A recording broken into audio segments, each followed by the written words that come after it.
E hoje nós vamos falar sobre um livro que reúne uma coletânea de textos acadêmicos dedicados a estudos latino-americanos. E para falar sobre este assunto, nós vamos conversar com o pesquisador da Universidade do Estado do Amazonas, o senhor Diego Omar. Tudo bem? Boa noite. Boa noite. Como iniciou essa pesquisa e o porquê dessa iniciativa? Bem, a pesquisa iniciou há mais ou menos uns 3 anos. Na verdade, o livro é fruto de várias pesquisas de jovens pesquisadores de diversas universidades brasileiras e argentinas que vêm trabalhando em suas dissertações de mestrado, teses de doutorado, estudos de pós-doutorado, a temática das culturas políticas no continente, né? Especialmente aquelas que são frutos de um legado autoritário das ditaduras, que deixaram uma marca muito sensível na história dos países da América Latina, sobretudo no Cone Sul, né? Nos países que estão ao sul do continente. Então, a gente sempre se encontrava em eventos, né, que tinham a função de trazer esse debate acadêmico e sentimos a necessidade de fazer uma interlocução maior com a própria sociedade, para que a gente abandonasse o espaço que é só da universidade e entrasse em contato com um público leitor mais amplo. Então, daí nasceu a ideia de fazer a obra. O bom é que tem esse intercâmbio, né? Pôde haver esse intercâmbio com essas pessoas, por exemplo, da Argentina. Mas só foram eles ou houve outros? Nós iniciamos o projeto com um grupo de argentinos, porque no nosso entendimento a gente ainda faz muito poucos intercâmbios com a América Latina. Nossos olhos permanecem muito voltados ou para os Estados Unidos ou para aquilo que é produzido na Europa, e nós conhecemos pouco, dialogamos pouco com aquilo que os nossos vizinhos estão fazendo. E pessoas que têm países que têm histórias muito próximas da nossa, que têm experiências sociais e dilemas, né, muito próximos dos nossos também. Então, a ideia era que a gente pudesse começar a estreitar o laço e mostrar que, em vários sentidos, a produção latino-americana se cruza, né? Inclusive nas questões contemporâneas que estão postas para serem resolvidas, né? É isso que eu ia perguntar. Existe uma identificação entre esses países? Por exemplo, culturalmente a gente pode encontrar algo diferente, mas, por exemplo, o lado político é igual ou não? É semelhante, né? A gente tem uma experiência autoritária em quase todos os países na segunda metade do século XX que deixou uma herança perversa, né? São países ainda muito militarizados, são países bastante conservadores, né? E atualmente a gente vive um recrudescimento desse conservadorismo, o que faz com que as nossas similaridades até se realcem nesse momento, né? O que está acontecendo no Brasil hoje aconteceu há alguns anos no Paraguai, um processo de impedimento de um presidente feito por um Congresso extremamente conservador e uma elite revanchista que não aceita avanços sociais. Então, o que a gente está vivendo é muito parecido com o Paraguai viveu. E, além disso, do ponto de vista político, a gente vê que há várias articulações entre as ditaduras latino-americanas que deixaram marcas de repressão política, né? Bastante fortes nas nossas histórias. Agora, a linguagem que posta no livro é acessível para todas as pessoas? Por exemplo, eu digo isso porque um jovem, né, que está na escola pode ter acesso a esse livro, a essa linguagem posta nesse livro? Sim, a gente optou em fazer um livro com capítulos não muito longos, né? Por isso um número maior de autores também, né? São mais de 15 autores do Brasil e da Argentina, né?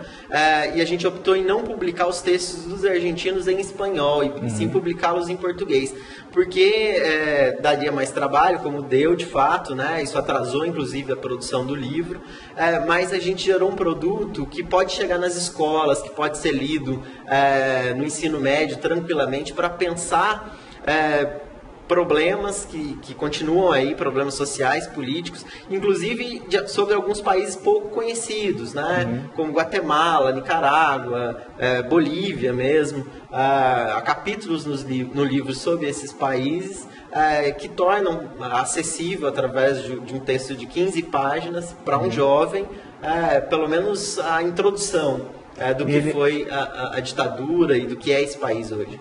Ele é dividido, né, em duas partes do livro? Isso, a primeira parte do livro pensa exatamente esses legados autoritários, né? Então, são as experiências de violação dos direitos humanos, do que a gente chama hoje de justiça de transição, que é pensar como é que esses países equacionam os momentos de ditadura com a reimplantação da democracia, uma democracia que é um pouco capenga em todos esses países.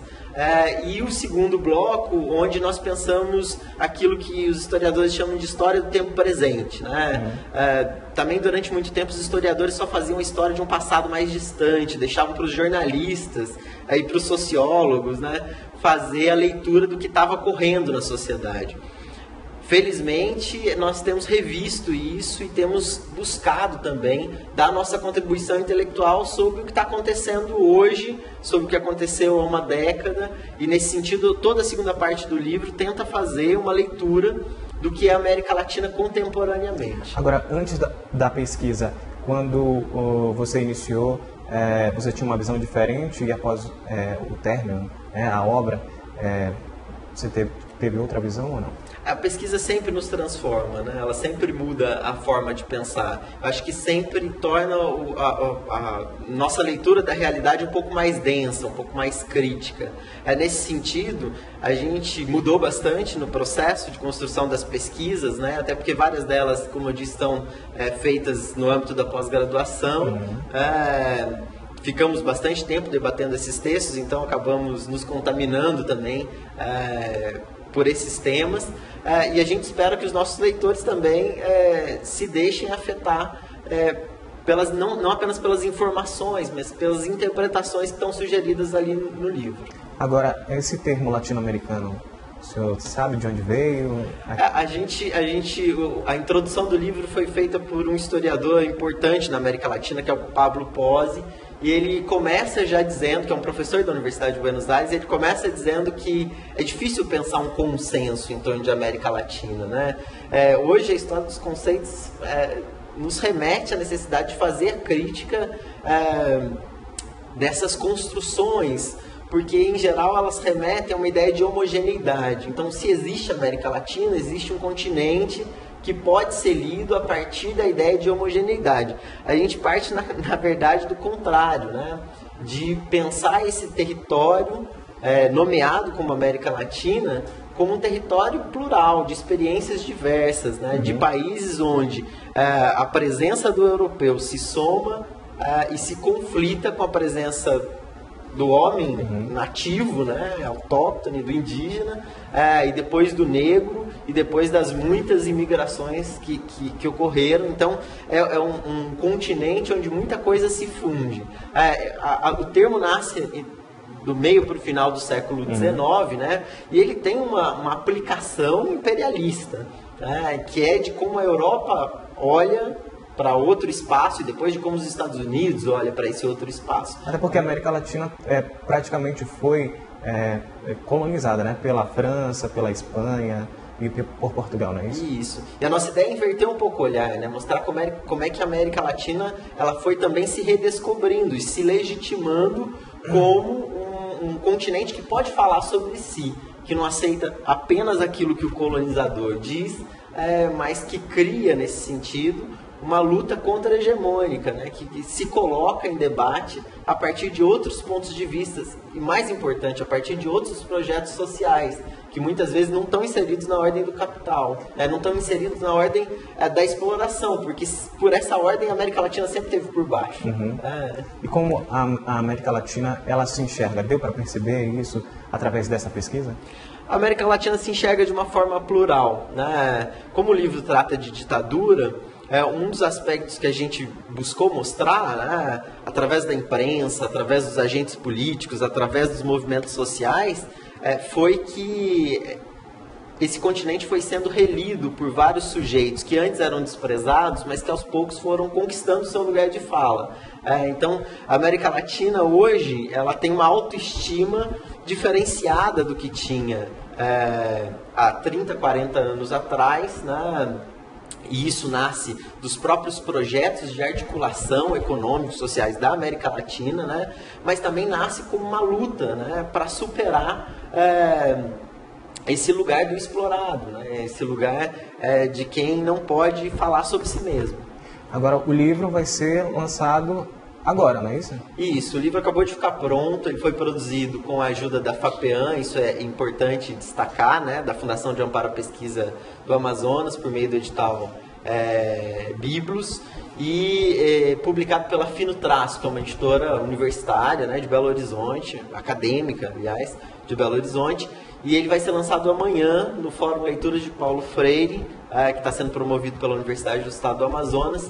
O local é o auditório da CEMED, às 19 horas. E aí fica o convite para que todos participem. Ok, muito obrigado, professor, por explicar um pouquinho mais sobre a América Latina. Eu agradeço a sua visita, a sua disponibilidade e eu espero que o livro tenha uma boa receptividade. Obrigado. Nós que agradecemos essa oportunidade de falar com públicos mais amplos.